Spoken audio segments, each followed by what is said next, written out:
You're watching a Verily News program. Democracy isn't just what happens on election day. It includes what's written in a fine print. In Nigeria, that fine print is called the Electoral Act 2022. It has about 100 plus pages of rules, reforms, and revelations. But the real question is, how much of it do you know as an electorate? Let's decode the silent revelations of this law and what's coming in 2027. In the past, voter registration was seasonal and chaotic. Now, Section 10 introduces continuous registration. So if you're 18 or older, you don't have to wait for election seasons to register. You can walk into a center anytime, as long as it is not within 90 days of an election. It's called the voter-friendly clause. Now, it's the voter-friendly clause Nigeria never had. Move to a new city or village, Section 13 says your voter card can move with you. It's called the transferred voters list. All you need is your PVC and an application. INEC issues a new card and cancels the old one. Your vote follows you, not the other way around. Number 3, the law doesn't just count voters, it counts all voters. Section 9 subsection 1b mandates INEC to disaggregate voter data by type of disability.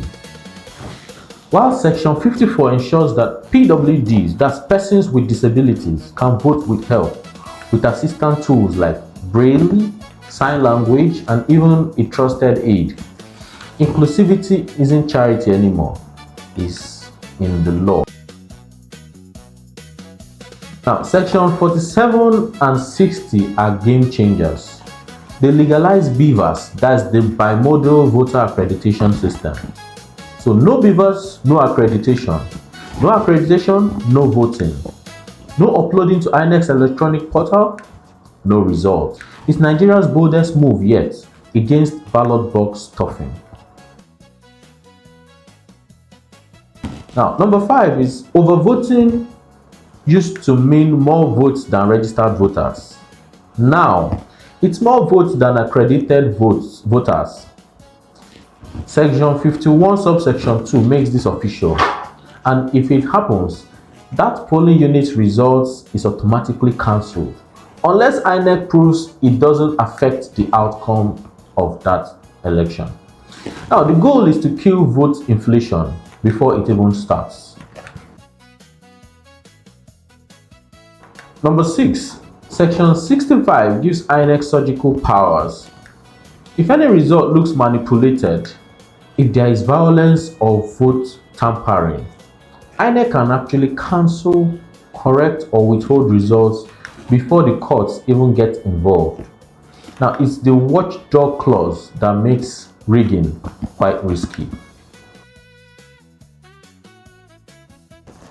Section 3 subsection 3 says it loud and clear.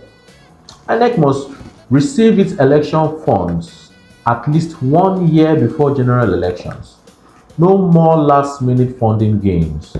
No more delays. Election integrity begins with budget discipline. Selling or buying a voter card, 500k is the fine or 2 years in prison. Now, registering twice, 1 year in jail. Being a party member and lying to get appointed into INEC, 5 million naira fine or 2 years behind bars. You choose. Now, Section 22, 23, and Section 8, subsection 5 are cleaning house, starting with the cheats.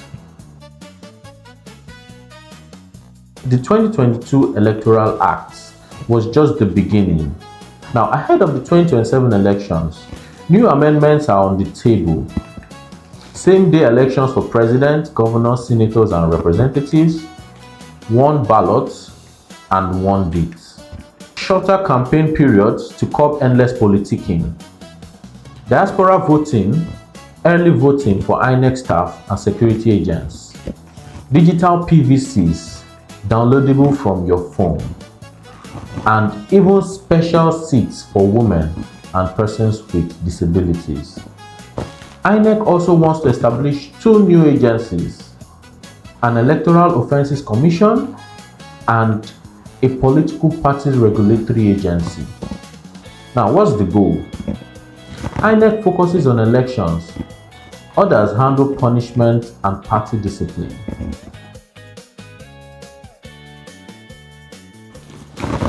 Yes, the law is evolving, but some gaps remain. Electronic transmission should be compulsory, not optional. Post-election petitions need more time. 21 days isn't enough for a presidential petition. Voter education must go beyond urban centers. Inclusion needs to go deeper. Thus, persons with disability-friendly polling units should be a requirement and not a recommendation.